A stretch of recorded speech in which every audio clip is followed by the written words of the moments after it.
Welcome to Cocktail Hour.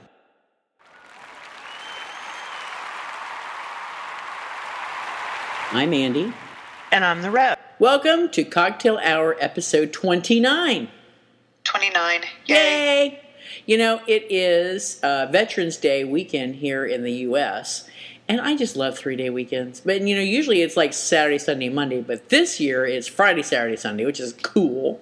I didn't get that day off, which I should have, being a veteran and all. I mean, what? Those buzzards where you work didn't have Veterans Day off? No. Oh, I'm sorry to hear that. That's all right. You know, I work for a heartless, soulless HMO, company. So actually, that's not true. I work with a bunch of very sweet, wonderful people. You might work with a bunch of sweet, wonderful people, but ultimately, the corporation you work for is pretty much soulless. Oh yes, I have no illusions of anything other than that. Yes. Speaking of soulless companies, you know, my insurance, I have a PPO, Blue Cross Blue Shield. And, you know, a lot of people, I mean, it's better than nothing. You know what I'm saying? And I don't have to get referrals to go anywhere I need to go. But I got to tell you, I've always had large group insurance because I've always worked for a bank. And so, you know, you stay within your network, right? And so all you have to do is pretty much just pay for whatever the co-pays are, the visits. And except for your deductible. No, well, see, the deductible never came up before, ever. No lie, never, ever, ever. And maybe it's because I'm always in network. I don't know, but it never came up. This year, it came up, and it came up in a big way. So I'm like, what? I got to pay for my own MRI? What? And that was an eye-opener right there because I had no idea that those bitches were so expensive. Yes. I'd been better off going to the hospital because if they'd have done an MRI in the hospital, I wouldn't have had to worry about the deductible.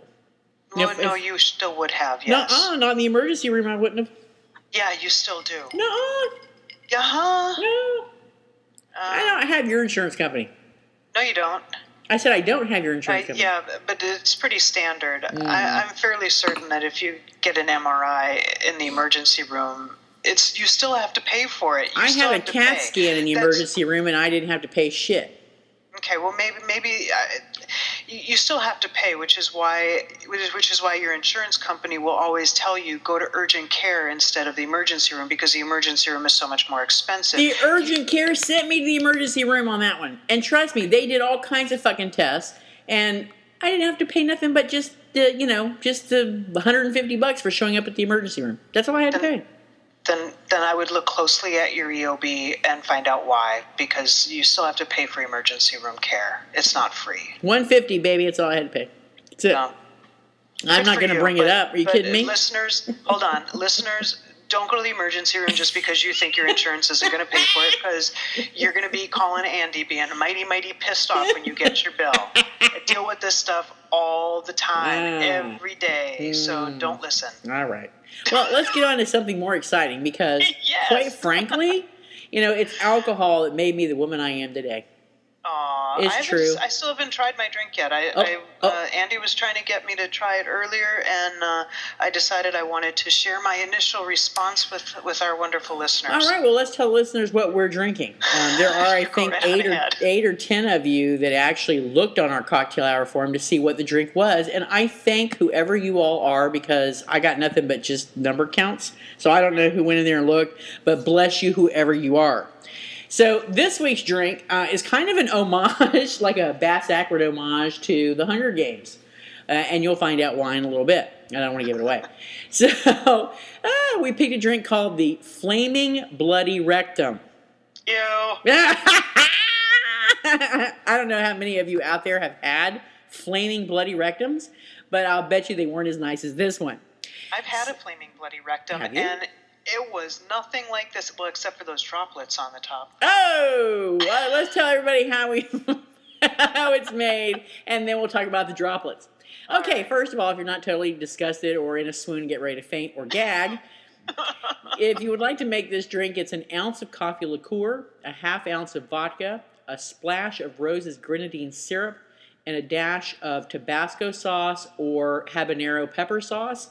I personally do not like either of those, and I used Crystal hot sauce. And what you do is you layer the drink, and there's really not much layering to it because, quite frankly, vodka's clear, so it's not like it's, some kind of crazy multicolored drink. You pour the coffee liqueur in, then the vodka, and then you do a little splash of the Rose's grenadine syrup, and then you just sprinkle on a couple of dashes of hot sauce. So what happens is the hot sauce lays on top like a couple of blood drops. Yes, and we've posted pictures over on the Cocktail Hour Google Plus page, and we'll get pictures up on Facebook too. And it does. Okay, are we ready? Yeah. Are we ready for? All right, here we go. Interesting smell. But you didn't put ice in it, though. No, I did not. All right, What does it say to put ice in it? I'm ruining your moment. Yeah, I put ice in everything. Go ahead. All right. Well, I'm going to taste it this way, and then I may get up and go put some ice in it. All right, here we go. All right.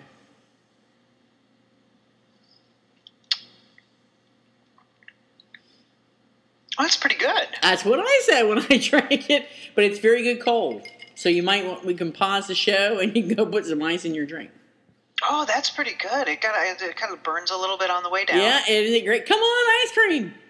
Oh, that coffee flavor is fantastic with just a little bit of spice. I'm telling you, I told my wife, I said, yeah, I made the drink, but oh my God, I think I'm not going to want it. And oh, that's good. Mm-hmm. Mm-hmm. Wow. Okay, pause the show. Sorry, everybody, I got to go get some ice. So don't you like it better with the ice? I haven't tried it again yet. Oh, my God, would you take a sip? You've been talking the whole time, and I've been doing stuff. All right, well, take a sip. Tastes just fine. All right, good. All right, well, I got a mouthful of hot sauce on that one. Ooh, well, here. Well, it's kind of interesting. Earlier today, I was craving something that was sweet and hot at the same time. And I remembered buying one of those Lindt candy bars or some one of those, European candy bars. And, I remembered having a few chunks left over that I hadn't gotten to, and sure enough, I went in the freezer, and there they were in my little Ziploc bag. And so I had, 5 little pieces of chocolate that had the, it's chili pepper. I think it's chili pepper and chocolate. Yeah. And it's really, really good. And this kind of reminds me of it. It's kind of yeah, you're right. Yeah. It has that little bit of taste to it. So, yay. I found the alcoholic version of the chocolate with the chili pepper. Yay! Very nice. Allison Mounier has replied to a picture of it on Facebook and said, sorry, but it looks hideous. Well, we'll put on there, it tastes delicious. So, you don't know the joke about Come On Ice Cream? No. Well, it's an old Cheech and Chong movie, and I don't remember which one it was. But Cheech had the drizzling shits. And so he was going in this building, and he's gripping his ass with his one hand, and he's running around trying to find the bathroom. And I don't remember if this is years ago. I remember if he found the bathroom, and you could hear the results of what was going on, or he was saying it because he let loose of some gas, and he was hoping that it was just a fart because this is how bad it was. And so he says, come on ice cream, I guess because his asshole was burning so much that he needed the cool calm of ice cream to, take away that sting. So anytime you eat something really hot and you get the shits and it burns and you're saying, come on ice cream. It's awesome. That's disgusting. You love it. Come on. Okay, so back to the show. Mm-hmm. We are this episode. We're reviewing The Hunger Games by actually the first book in the trilogy by Suzanne Collins and Accidental Love by B.L. Miller. Yes. Which one do you want to start with? How about we do Hunger Games first? Okay, hold on. Then I need to swap my little mainstream fiction. Okay, hold on. I gotta swap out my book. I had the other one open. Oh, all right. Now, I read this trilogy probably about 2 months ago. It was one of those I was compelled to read, after I probably about 10 or 15 pages into the first book. And it was one of those, I couldn't put it down. I finished it, and then I went to the second book, and I read all through that voraciously, and then I put that down, and then I got to the third one, and I read all that. So I just I had a saturation point for this whole storyline, and so I did not go back and reread it. And I'm hoping that I'm going to kind of jump off from your summary and your comments to revive my impressions of the trilogy. You do that a lot. Do I really? Well, I guess because we wind up talking about books that have made an impression on us that we've read. And honestly, it makes sense because we can speak to it because it touched us in some way. But I think that puts a lot of pressure on me to make sure that I remember stuff and have notes on things. I actually cheated and went and read a couple of reviews on Amazon just to kind of, so I had the little point of reference, like, oh yeah, that happened. Oh yeah, that happened. Oh yeah, that happened. But hopefully we'll get to a point where, where we actually have not read the book and we'll both read it and then come to the table with, no preconceived notions or opinions or whatever. Well, I didn't actually have any. Oh, that's right, because you hadn't read Hunger Games. No.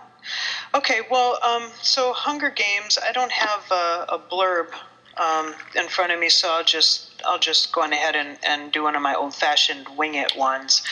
Hunger Games is a futuristic story. Takes place in what used to be the United States, and is now, after natural disasters and revolution and all of these horrible things, is now a new country called Panem, and there were 13 districts. Each district is kind of like a state or along those lines. There were 13 districts at one point. I think it was 75 years prior to when our story takes place. There was a revolution, and all of District 13 was completely wiped out. And in order for the government, which is pretty much just referred to as the capital, so every year, in order to remind the citizens of each district what can happen when you rise up in revolt and how powerful they are, they have what's called the Hunger Games. Each district has to provide a male and a female tribute, a person, a kid, between the ages of 12 and 16, and they are taken to an arena, which is like this huge outdoor area, and they're forced to fight to the death until there's one person left.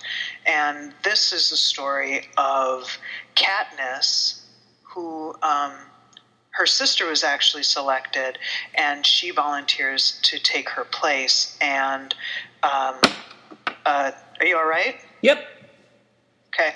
And a boy from her district named Peeta, who is also selected, and she and Peeta, they don't really know each other, but they're the same age. They're in the same school, and they each have memories of each other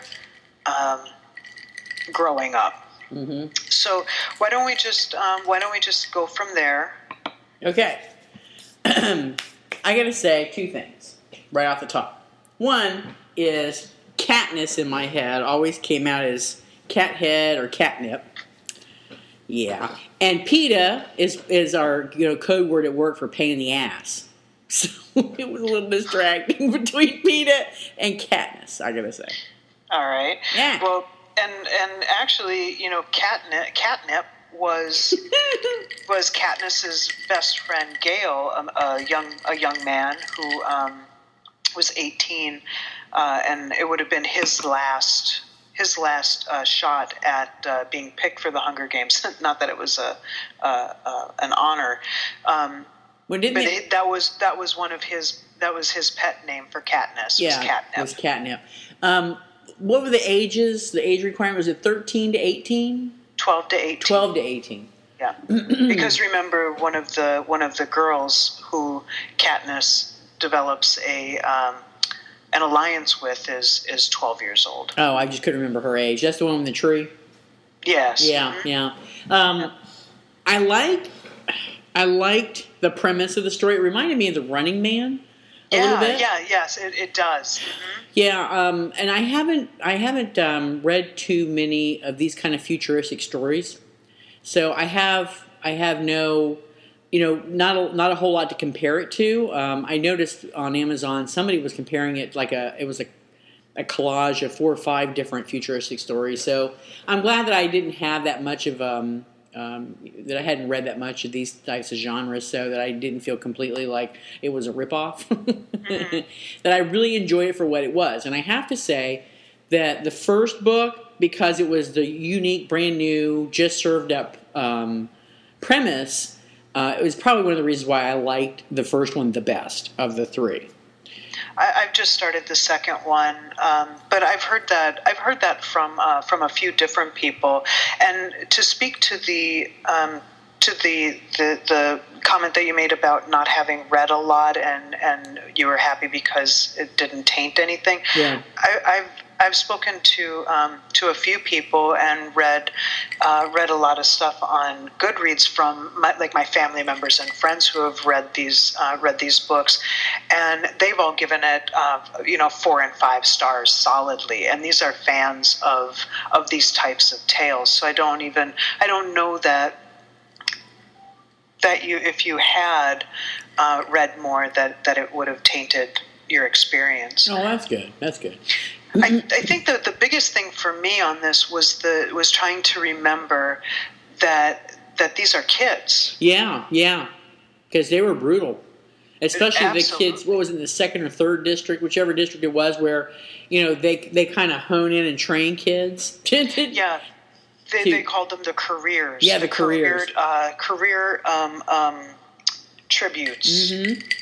Yeah, and it was. I mean, it was so difficult to remember that these were just little kids. Yeah. Because some of them were little kids, and Yeah. these are kids who, for the most part, are spend their entire lives starving and scrapping for food, and a lot of describing when Katniss is describing her home. Mm-hmm.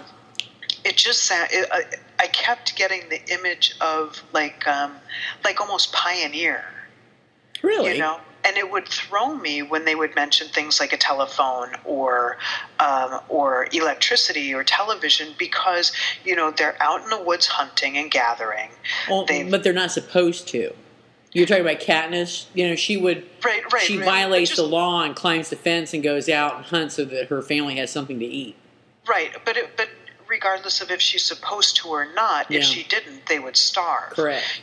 And their stoves are wood burning stoves. They're washing their clothes on either a washboard or rocks. So it was easy for me to forget that this was still some type of a modern society. Yeah. In contrast that then with what they have in the capital, where there's everybody's got cars and they're into fashion and electricity, refrigeration.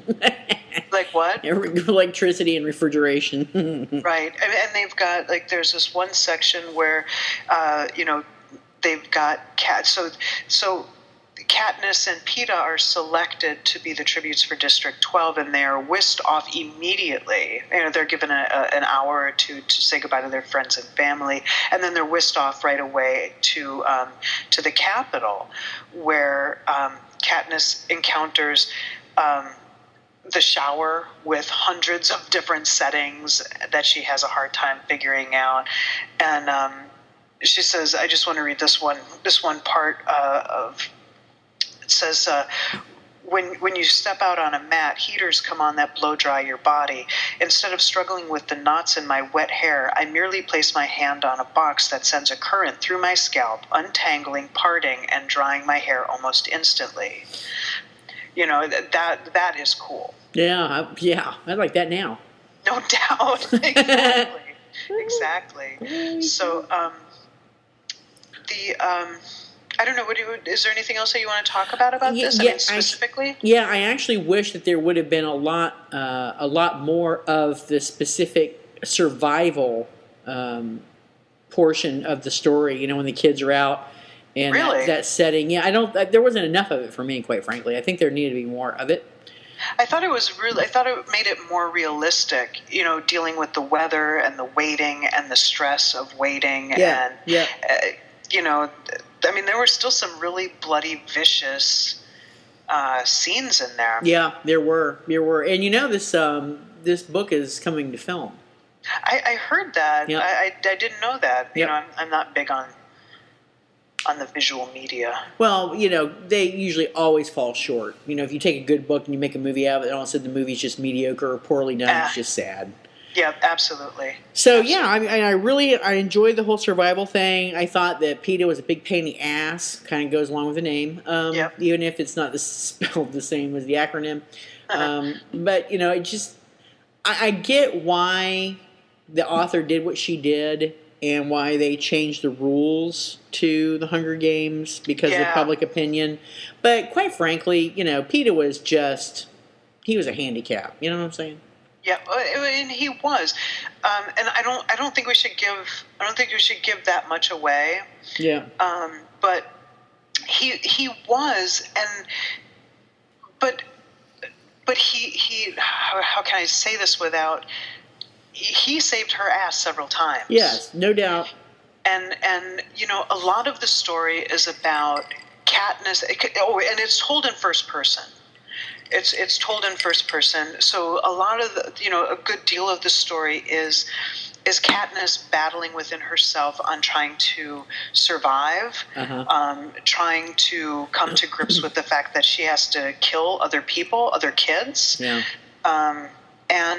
and her changing feelings between Gale, or not, I don't know if they're changing necessarily, but her acknowledgement, her realization of her feelings for both Gale and PETA. Yeah, but I didn't feel the emotional connection to, of either PETA or Gale to Katniss, or how Katniss related to them.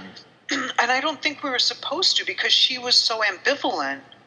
She's ambivalent throughout the entire story, from the very first chapter to the very end, to the very last. She's completely ambivalent about how she feels about either one of them, and I think that's part of her her struggle along with everything else. She knows that if she wanted to be with Gale as a romantic partner, that she could, and she knows that if she wanted to be with PETA as a romantic partner, she could, but she doesn't really. She's not sure that she wants either of them, but she's kind of but she's forced into a situation with PETA where she at least has to pretend. Yeah. Yep. And I haven't, like I said, I haven't read the rest of the books. I'm just kind of in the beginning of the. I don't want to say where I'm at because that gives away. Yeah. Because that gives away a bit. But she still seems a bit ambivalent. Maybe a little more resigned, but still ambivalent. Yeah.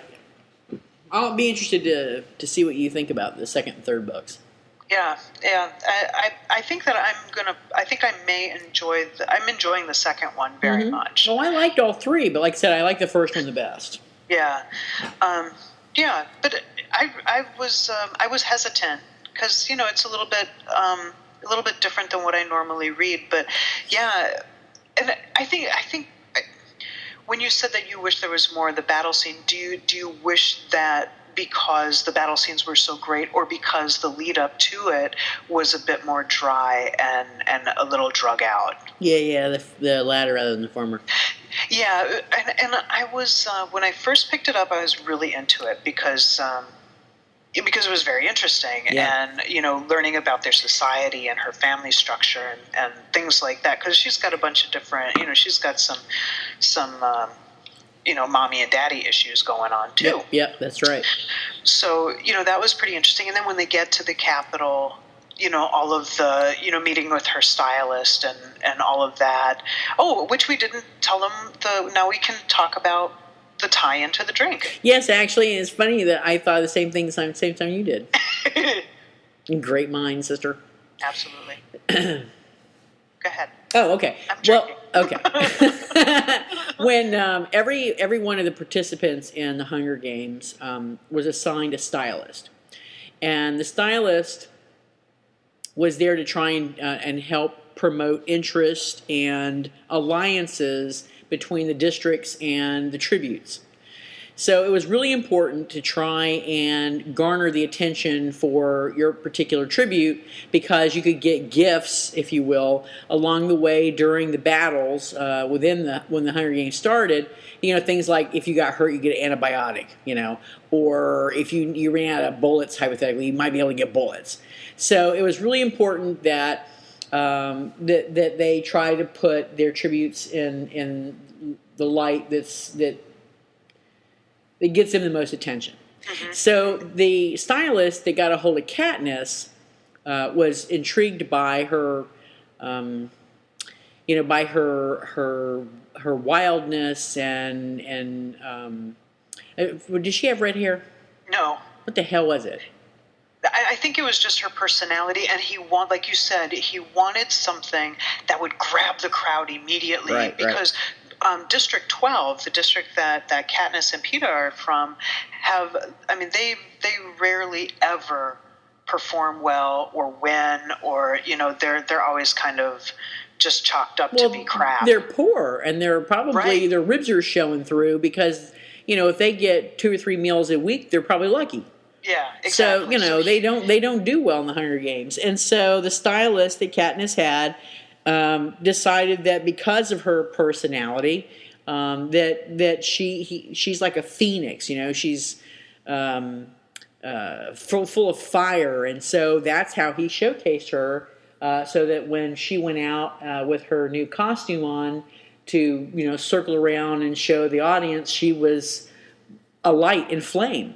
Yeah, he had created these costumes that both she and Peeta wore, and it was right before they went out in there. They were taken around in horse-drawn chariots, and he lit them with this synthetic fire. Yeah, and she's just terrified that she's gonna just explode into flames, But she said it pretty much just tingled. So Andy and I decided at that point that we wanted to find a drink that would have fire or flame in the title. Uh-huh. And there we go. Yep. And you wouldn't believe how many drinks there are with flaming, or fire in it. There's a lot of them. A lot of them. And the ones that say flaming, most of them, you actually had to put a match to it. Yeah. And burn off the alcohol. I'm like, oh, hell no. I could see my eyebrows going up. You know what I mean? When I was in high school, we used to do that. We used to do fire shots with Jack Daniels. Ew, yuck. Yeah. So I think we both highly recommend Hunger Games. Oh, certainly. And I probably will watch the film when it comes out. Oh, I will too. Absolutely. I will too. I don't know if I'll see it at the theater. I might wait for it to hit HBO or Netflix or something, but I'll definitely watch it. I don't go to the theater for anything other than like big scary horror movies or something like that. Something where the size of the screen and the extra sound will make a difference. Like the summer blockbusters, like. Is that what you're talking about, like Avatar? Yes, yeah. Avatar, I think, was actually the last movie I went to see in the theater. Oh, no, the last adult movie that we went to go see. Yes. I still haven't seen Puss in Boots. Can you believe that? I haven't seen any Shrek except the first one. No, there's a movie, Puss in Boots. Yeah, I know, but it's the cat from Shrek. Right. Yeah, I don't, no. I love that cat in Shrek. That's the only reason I watched Shrek 2. No, I never saw it. So anyway. Alrighty then. Moving on. So this is definitely one you want to get, listeners. Yeah, and you can pick up the entire trilogy in a single ebook. So I would recommend that, because I think anybody that reads the first one will want to continue on. Yeah, I think so too. Although a woman I work with said she didn't realize it was a trilogy. She bought the first book and really loved it. But when I asked her if she was going to get the next one, she goes, "No, I don't do sequels." What? Okay, there you go. That's kind of like Moody. I'm wanting a sequel to that Seduction Monks. She don't do sequels. Buzzard. Anyway. Other end, but yeah, okay. Yeah. Okay, so the next book that we're going to do is Accidental Love by B.L. Miller. Yep. And this one was originally posted online as a Xena Uber, and I read that version, and then it's also available on ebook now. It's kind of a recent development, so you can pick that up at Amazon. I get the impression, now maybe it's just me, but I get the impression from talking to Miller that when she found out we were going to be doing this show, that she pushed her publisher to hurry up and get ebooks out. Excellent. Yeah, I'm saying. Woo! We're very influential. Apparently so. So buy an ebook. Yeah, absolutely. Okay, so just in a nutshell, I'm gonna do one of my chintzy. I've gone so long with reading the blurb that I feel a little bad, so I'm gonna go ahead and just talk about this one. Oh, no. Okay, so we have Rose Grayson, who is the Gabrielle character, yeah. and we have Ronnie Cartwright, Veronica Cartwright, which wasn't that the name of the chick who was in The Sound of Music? Maybe. I wanted to look that up. I'm going to look that up right quick. Right. No, you look it up. I'm going to talk about the blurb here. Okay. Yep. I'm looking right now. Okay. So Rose Grayson is a dirt poor woman who has a couple of bucks in her checking account. She works part-time at a minimum wage job at a grocery store.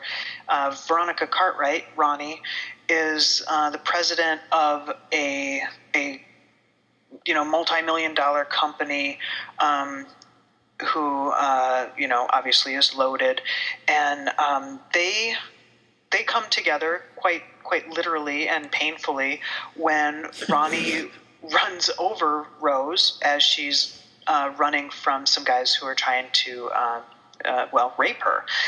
Or accost in some fashion. But yes, rape would probably be the end result of that if they caught her. They made very specific sexual comments, so I'm going to... Oh, did they? Okay, like I said, it's been a while since I read this one, too. Go ahead. I thought you said you were going to reread this one. I was going to, but things came up.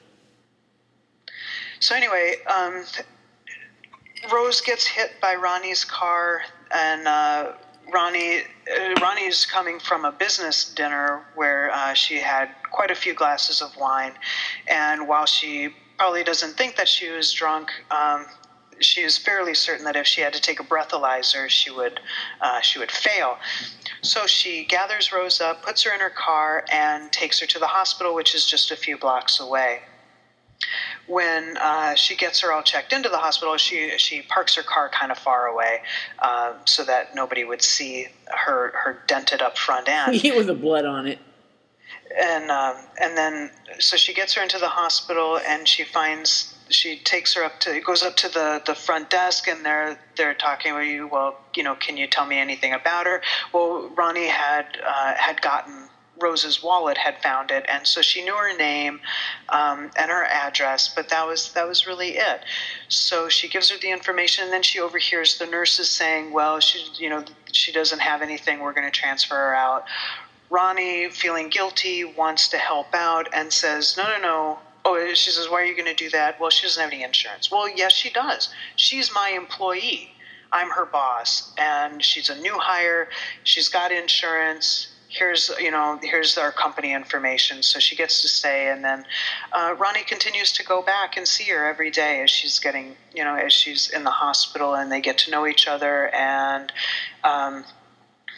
there you go. Well, I thought that was a nice summary. Well, thank you very much. Yep, I did. I really I cannot tell you how many times I have actually reread this book. I discovered it probably, 2005, and I probably read this one every year. I like this story. There's a little bit of hole or a little bit of bullshit in it, but overall, it's a very entertaining, sweet little romance. Yeah. And it doesn't start off that way, but it ends up that way. And I really like how Brenda, who is B.L. Miller, how Brenda was able to capture the essence, have Rose being somewhat of her own person, but yet kind of follow along the whole Gabrielle line. And it was just kind of heart-wrenching, too, to find out how damn destitute Rose was in the very beginning. about how her little apartment was, like the ceiling's falling down. She has like a lawn chair in the living room, and she has $20 in her checking account, and yet she takes a stray cat in and she feeds it when she doesn't even have food. It's just wow, you're just like, oh my god, you're just like glad that Veronica, even though she did hit her and she's in the hospital, that Veronica's looking out for her, because you just don't know what Rose's prognosis is going to be if she hadn't come across Veronica, even in the violent way she did. Yeah, the beginning, I think I've read all of B.L. Miller's books except for one, and like my favorite of B.L. Miller's books, and I believe that this one was co-written, is Crystal's Heart. And,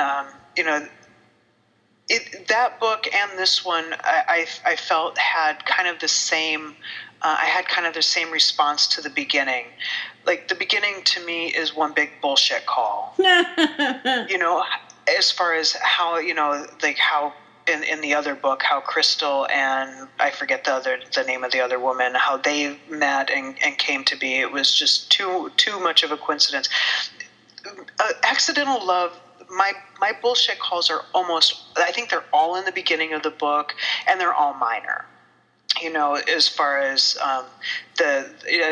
Rio and I had a bit of a discussion on the Cocktail Hour forum about this, and maybe it's because I do work for an HMO and know a bit about insurance, but I highly doubt that a company of 4,000 people is going to have their own medical insurance company that also has property insurance and with the construction sites and things like that. I don't think that the police would have just walked away when Ronnie says, "Yeah, I found her. I'm her boss," at 1:00 in the morning on a deserted road. It's too much of a coincidence, and not question her. "Oh, you found her? Really? Well, where were you coming from?" Just some additional questions. Yeah. It's just little stuff like that. And the conversation that Rio and I had was, well, what would have happened if she would have done it that way? It would have been different. And I understand that. I understand why these things happened. I just thought that they could have been done just a little bit better. Yeah. And maybe a little bit better isn't, I don't want to come across as harsh, but those were minor bullshit calls for me. Mm-hmm. That being said, I think Bren writes a great romance. Yeah, she does. The development of the relationship between Rose and Ronnie flowed so smoothly and so naturally that I had no doubt in my mind that would actually happen. Wow. That's high praise coming from you. I think that she writes a great romance. I really do. She takes the time with the characters. She doesn't write a short story. And she really takes the time with the characters. Once they're together, everything really flows nicely, really, really nicely. And like you said, they've got, Rose has those caretaker, sweet, be nice qualities that Gabrielle has. Ronnie has that I have to take care of everybody. And her family, that was one of the things, maybe the thing that I think really bound the two of them together, is that Rose never saw Veronica as some high and mighty CEO. Yeah, that's true. She got to see her, when she would come to the hospital, as just a friend who would come in and sit down and watch Jeopardy with her, and allowed her to kind of de-stress and blow off about her day and her family, and so she never got to see her in that role. And I think that really helped her to be able to, like when during the holiday thing, the Christmas thing, Rose engaged with Ronnie's mother, even though she didn't want to, but she knew that she had to keep her away. Yeah. And and Veronica's brother was such a jackass. Oh my God. But her mom was so much worse. He was, but her refusal to even acknowledge it when the police are saying this guy's got a problem. Hey, my mother's got that same kind of live in denial thing. Trust me. I understand completely that could really happen. And that's where my bullshit meter popped up and raised its little head because I'm in banking. So it bothered me with the whole guarantee issue. How that flowed in the book. I was like, no. But I suspended more disbelief and kept moving on. But yeah, come on. I think some of the things that you and I are able to call bullshit on is because it just happened to touch on both of the industries that we work in. Yeah, it's true. It's true. Yeah. Yeah, but I absolutely recommend this. This is only the third time I've read this. Oh, only the third? It's only the third. Oh, goodness gracious. It's definitely worth the read. It's worth buying. I had originally copied it off of the net way back in ages ago when I first found it and put it in my little personal cache. But I also bought the paperback version several years ago. And now she's got it out on ebook. So please, gang, if you like sweet romances that take their time and have nice character development and touching moments, this is a book for you. Absolutely, and I absolutely would recommend getting the book, either the paperback or the ebook on this one, because I think I mentioned this to somebody, I don't remember who it was, but I knew what the bullshit was, the things that made me go, I knew what they were already. Yeah. So they didn't bother me this time. You know what I mean? Yeah. You just take it as a part of, as you know what's coming, you get through it, you move on. So I was able to relax a lot more while I was reading it and just let those tiny bullshit moments just flow on by and keep keep engrossed in the story, because that's what those bullshit moments, they kind of pull me up a little bit and pull me away from the story while my brain is going, what? Yeah. And that didn't happen this time. So now that you guys know that there's little bullshit things in there, don't let it bother you. Just get on into the story. You will not regret it. Yep, that's right. And Veronica Cartwright is an actress. She actually is. There is a Veronica Cartwright. She's that scary chick. When I looked at her, I always wanted to smack her because she always looked like she needed a good smack. She was in Witches of Eastwick. She's the one that puked all the cherry pits, right? Yep. And she was in Alien, the first Alien. She was the one the little skinny, raggedy-headed looking blonde. She was the pilot. Yeah, that's what. Yeah, right, exactly. But keep looking, because I'm sure that she was in The Sound of Music. You mean that particular actress? She was one of the Von Trapp children. All right, hold on, scrolling down here. All right. That would have been what, the 60s? Yeah. Let's see what we got. Hold on. This thing is in order. Wait a minute. What the hell? Come on now. Oops, I didn't scroll down far enough. Hold on. You could be right. Let me see. When did that damn movie come out? I am right. Hold on. I haven't found it yet. The Children's Hour. Oh, yeah, I remember that. The Boyds. She was in the Boyds. The Birds. Leave It to Beaver. What about Beaver? No. Daniel Boone. No, I don't see it in the credits. I don't see it in her filmography. Yeah, she appeared in The Sound of Music. Oh, no. It was her sister, Angela Cartwright. Oh, well. Damn it. I hate being wrong. Oh, I know it. I hate it.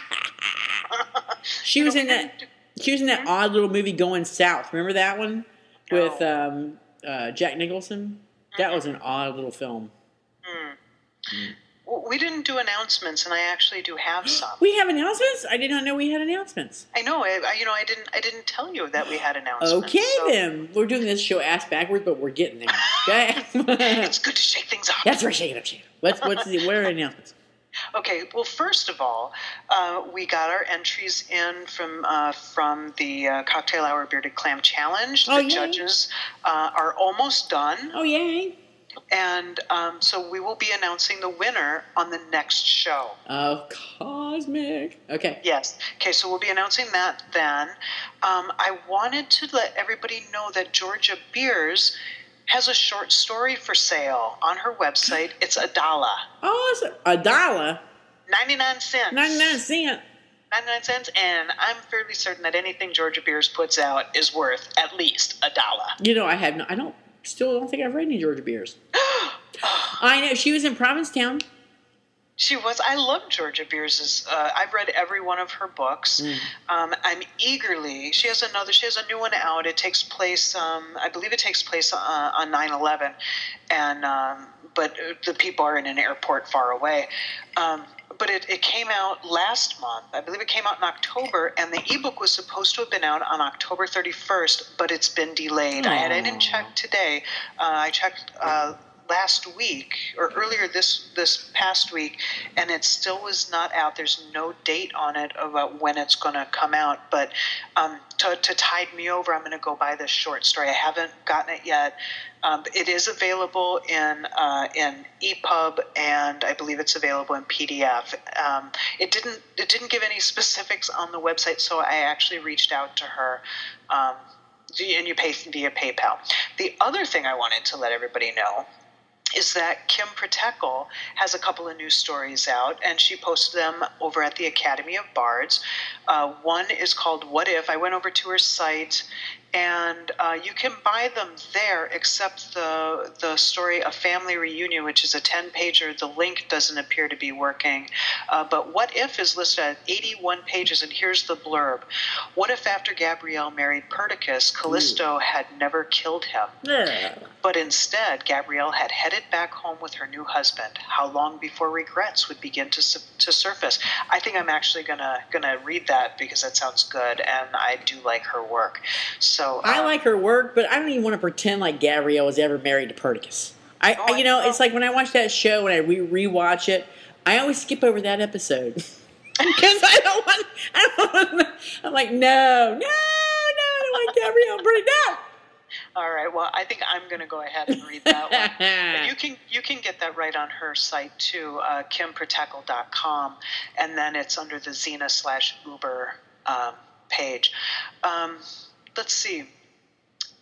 The other thing I wanted to just briefly touch on is there's I don't know how many of you are members of the various Yahoo groups that abound for the lesbian community. Isn't that the truth? But one of them was having a major issue over the last few days, and what? I think it's an older group. You're talking in code over here. What's going on? Spill it, sister. Well, it appears that over at the virtual living room, it's an older group, and the focus seems to have changed over the last, 6 months to a year or so, and it used to, and it's, I don't think it's really anybody's fault, and there was a lot of discussion today. This group was started by Janine Hoffman. She's still the owner of the group. And there's a lot of authors, a lot of readers, and I think they're just going through some metamorphosis. The focus has changed a little bit, and it's not bad, it's not good, it's just different. But anyway, one of the things that came up is, that part of the reason that it changed, and I fully agree with this, is the fact that people now hold their conversations on Facebook.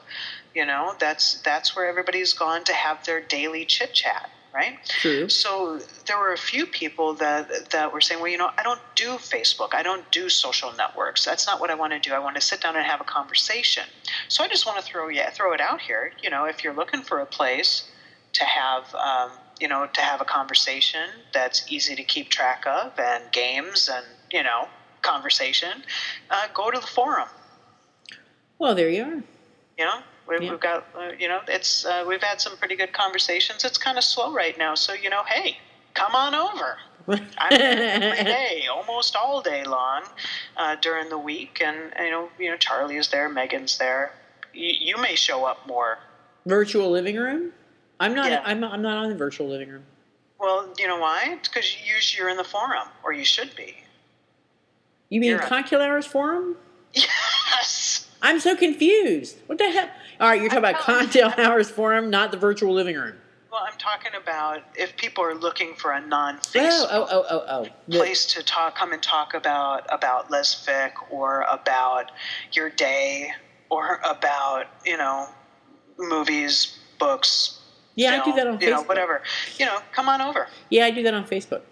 Yeah, and but there are a lot of people who don't want to get into the social networking, and I feel for them. I beg to differ because I still think any forum you join, like Cocktail Hour, it's still a social network because you're still socializing. No, absolutely, but it's not considered a social network. Like Facebook, where all of your stuff is out there. It's not like that on a Yahoo group. It's on a smaller scale. No, but it's not because the forum and Yahoo groups are member only. That's what I say. It's a smaller scale. It's a private service, if you will, right? Rather than a public service. Yeah. Yeah, but and message boards, I think, are for the type of conversations that I think a lot of people want to have. I think message boards are a better way to go than a group anyway, because on message boards, regardless of what message board you're talking about, there are numerous message boards geared toward lesbian fiction. So not just talking about cocktail hours. Yeah. But on a message board, it's much easier to have a conversation and keep that conversation going because there's not other threads of conversations going on in the middle of those. Oh, yeah? Wait till I get more active. That's where a good moderator comes in, and I move that stuff around and rearrange it. On our forum, we've got a section for published fiction, and then broken down further, we've got one for online and fan fiction. We do buddy reads. Yeah. We've got show discussions. We've got games. And those types of things you can get. It's harder to do on a group like a Yahoo group. Yeah, where everything is pretty much message based. Yeah, I don't. That's why I don't participate a lot in those. Because it's just too hard to keep up with. But the nice thing about like our forum, and I'm sure other forums, is you can go into whatever the subject topic is, and then go in there and pick it up. It's very easy. You can read the prior and then make your comments. I mean, it's just you don't get lost in the miasma of messages. I mean, it's just very easy to follow it. Yeah, and with a click, you can get a listing of all of the messages you haven't read yet. Yep. Yeah. So anyway, if you're out there and you want to connect with folks that have similar interests with you, and you don't want to do Facebook or Google Plus or Twitter or what have you, Twitter, Lord, I can't keep up with that shit. Yeah, it's just like it's just one gigantor advertisement forum. That's all it is. I deleted one of my Twitter accounts today. I had 3. I have my personal one. I have one for Cocktail Hour, and then I had one that was like for my own personal lesbian fiction use. Uh-huh. I deleted that one. Oh. So So if you were a follower of Lesfic Rev, you want to follow Cocktail HR now. Uh-huh.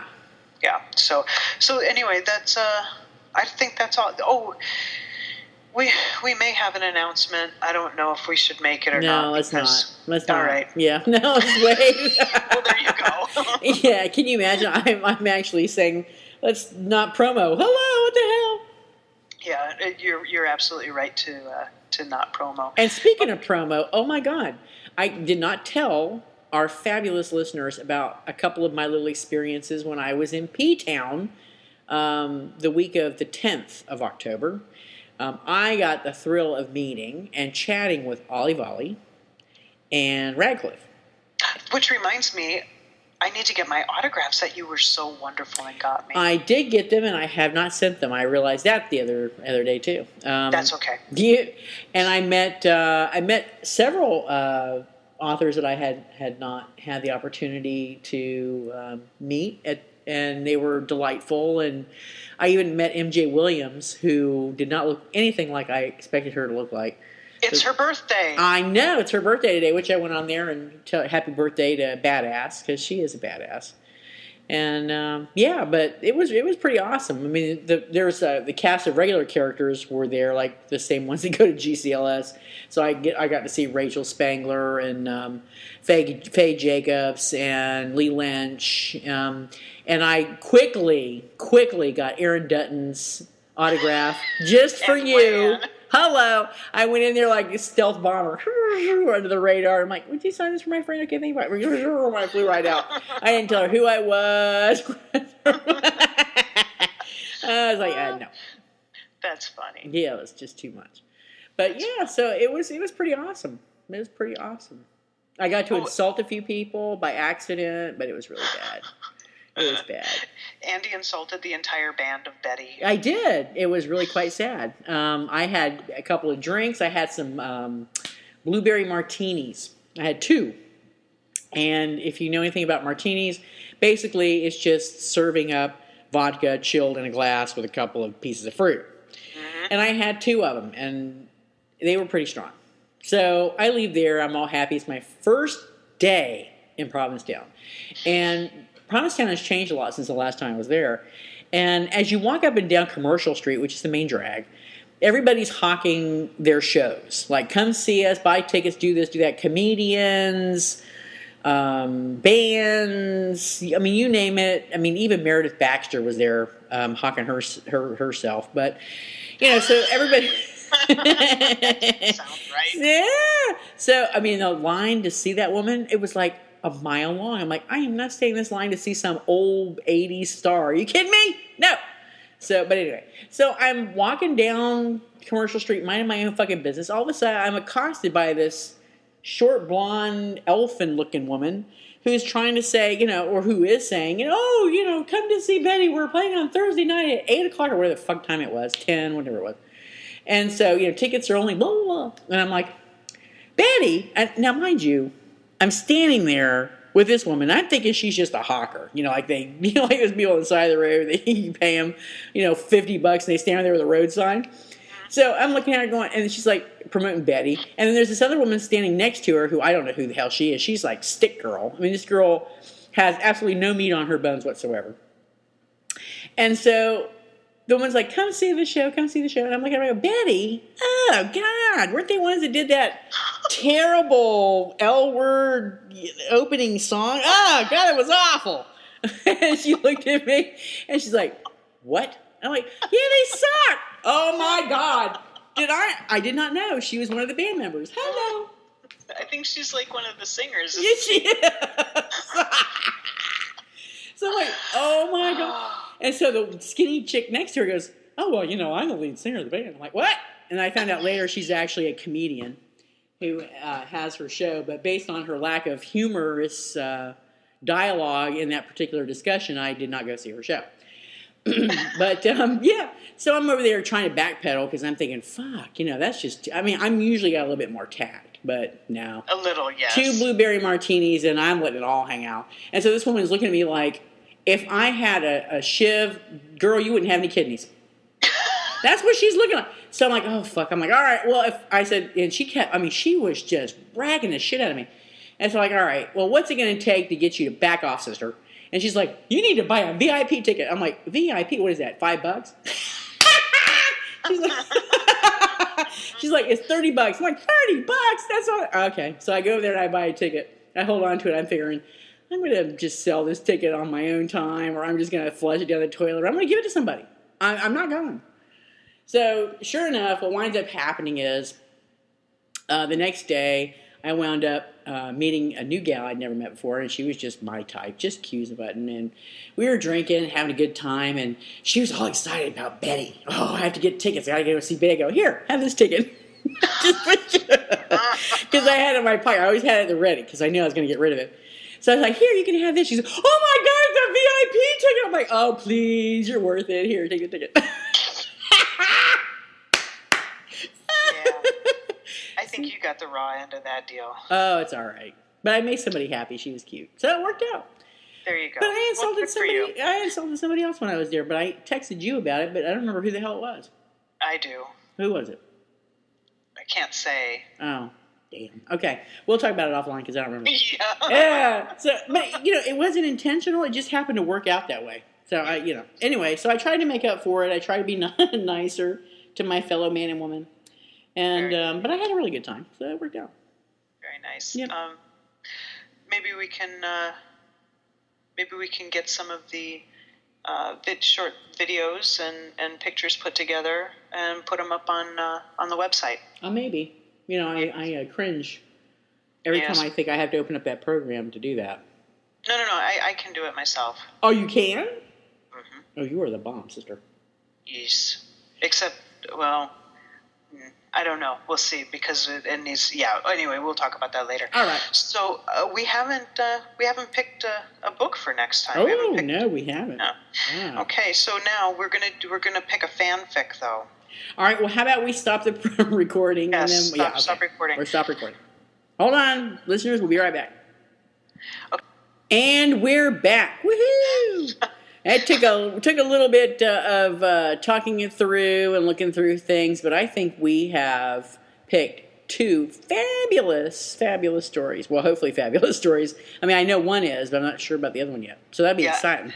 Yeah, and I've both Andy and I have read the first one, and neither one of us have read the second one. I've heard lots and lots of good things about it, so you bitches better not have been lying to me. Yeah, no kidding. I'm going to come at you with pitchforks. Pitchforks, I tell you. Okay, so the suspense is killing us, isn't it?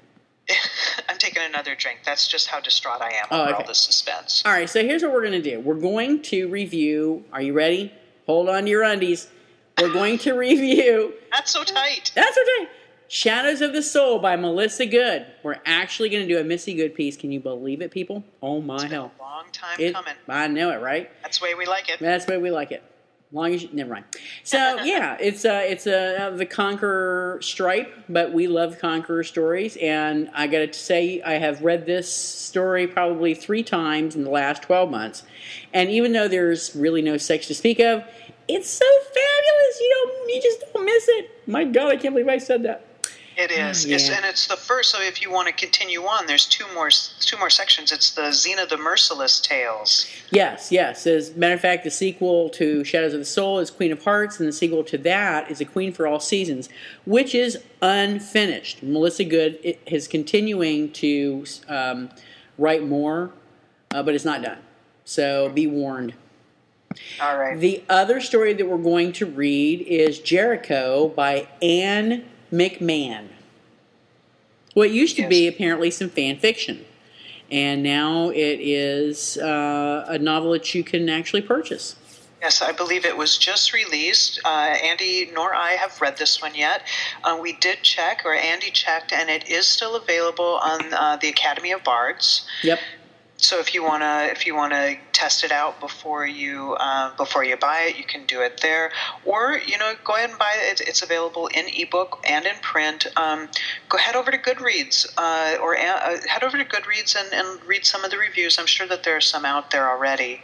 Or ask some of your friends what they thought, and then go buy it. Yep. Because support the authors and all that. Most definitely, I always, and we both do support the authors. Mm-hmm. We're a little nutty about that. And a little special note to one of our favorite listeners who is always very active in our forum and in support of us, and on Facebook and on Google Plus, and we love her, Megan. Girl, we love you, Megan. We love you, and this is for you. Ready? Happy birthday to what? What are you doing, Marilyn Monroe? Happy birthday to you. Happy birthday, Miss Megan. Happy birthday to you. Yay. And not to slight her at all, Megan is also probably the most active moderator on our Goodreads group also. Yep. She's the bomb. Just any way you cut it or look at it, she is the bomb. She is. So happy birthday, Megan. We wish we could be there with you, but we'll just have to settle for hanging out with you at GCLS. Yep. Big hugs when we see you at GCLS next year. And maybe a pinch or two. Maybe a pinch. And I might smack your ass. So, just saying. And I'm going to be bringing the video camera. Hey, listeners, any of you out there in listening land, if you're going to GCLS next year, let us know. Yeah, absolutely. I don't plan on doing any of the. I know we're still arguing about this, but I don't plan on actually going to any of the. What are they called? Panels? Yeah, I'm not either, actually. But I'm always up for a few drinks in the bar and maybe dinner.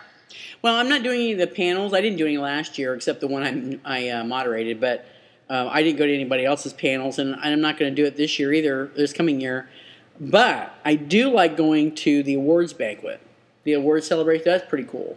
When is that? That's Saturday night. Oh, I think that'll probably be the only night that we're there. So it'll depend on how good of a time I'm having in a bar. Because my wife is going to be there with me, and she doesn't read any of this stuff. So this will be the first time. I think this is like one of the first nights that we'll have away. Actually, I think this is the first night that we will be away from home since we got married 6 years ago. Holy crap, sister! You're long overdue. So if we're out having a good time, I'll just have to hear about the awards later. No, I don't blame you there. But I may want to come and check out the pool party because I believe I'm supposed to be wearing a strap-on and chasing everybody out. Wasn't that the conversation? Yeah, I think it was. All right. Yay! Yay! All right, you dear, fine, wonderful listeners. Mm-hmm. We're done. We are done. We are outie. And thank you for listening. Tell your friends. Tell your enemies. We're not picky. Oh, wait. Oh. Wow. Oh, what? We did not play. Oh, who would you fuck? Who would you fuck? Oh my God, we did not play. Who would you fuck? Oh, thank God you listened. I'm so glad you thought. Because I was thinking about this. Yay! So, I'm gonna let you go first. Well, there's really no contest with the Hunger Games because I'm not doing Peter or Gail. So it would have to be Katniss. Katniss is 16 years old, and that's a felony. Okay, but I'm just saying, wait for 2 more years, and then she's mine. That's okay. Right. That's it. Okay. Or okay. I'm 16 and she's 16, and then it's not a felony. All right. So we're talking 16-year-old Andy. Yeah, 16-year-old Andy and 16-year-old Katniss. Yes. All right, there you go. Not 40-something Andy and 16-year-old Katniss. No, that's not happening. Because actually, I don't find anybody under 35 attractive. It's ridiculous. Okay, so that is true. All right. And as far as, there is no question about accidental love. I'm going to go for the Gabrielle-esque character. Yes. Rose. All right. Well, I'm going to go a little different here. Oh, really? So for Hunger Games, I'm going to pick Effie Trinket. Ew, Effie! It's I didn't think about, the Rev back in time. So I was thinking, okay, well, it's either going to be Katniss's mom, Ew. who doesn't seem really all that mentally stable, and I don't have any idea. Oh, she's blonde. Yeah, but you got the mom thing going on, so yeah, that made sense. Yeah, but she's younger than me, so even though she's a mom, it doesn't count. So I'm going to go with Effie, preferably with the pink hair. I think Effie would be one cold fuck. That's just me. I don't. I think that she is in such control all the time and has to be in control. Mm-hmm. I bet I could smack her around with my dildo. Pay attention now. Pay attention. Oh, man. So, she's very concerned about manners. I would make sure that we did some very unmannerly things. Uh-huh. So I'm going to pick Effie Trinket. Yeah. And then in the other one, I'm tempted to say Susan. Again, just so that I don't pick the same one. But it's, anytime there's a Gabrielle character, I'm her abs and I just have to get together. Isn't that the truth? Oh, my God. And her chest. Well, I don't care about the chest so much. I mean, not the Gabrielle chest thing, no. But the abs. I like them in some of her later costumes. Well, yeah, because they use like a push-up something. That's all I'm saying. And the thing that took away from the long strawberry blonde hair, I don't really care for that. So Rose in my head had the short blondie blonde hair. Yeah, mine too. And isn't it amazing how quickly you can just change that around in the story and it is perfectly fine. Works out for you. It's fine. Absolutely. Yeah, because I got to tell you, it was 5th and 6th season Gabrielle for me all the way. That the abs, the short little pixie do, I loved it. Yeah, me too. Oh. And her attitude, just everything. Little warrior came into her own, a lot more self-confidence, can kick some ass, but still be a nurturing, lovey sweetheart. Oh, hello. That's my girl right there. Absolutely. Why can't I find so her in real now life? we can end the show. Okay, yeah, all right. Okay, yay. Well, that was a very fun show. Yay. Yay. So, I'll have, Wait, we're still recording. Yeah? Oh, no, I was going to say, so we'll probably have the show up tomorrow. Okay. But none of you care about that because it will be after that when you listen. So really just disregard all that. Yeah, that's it. So long, listeners, and we'll have another show in 2 weeks. Okay, bye.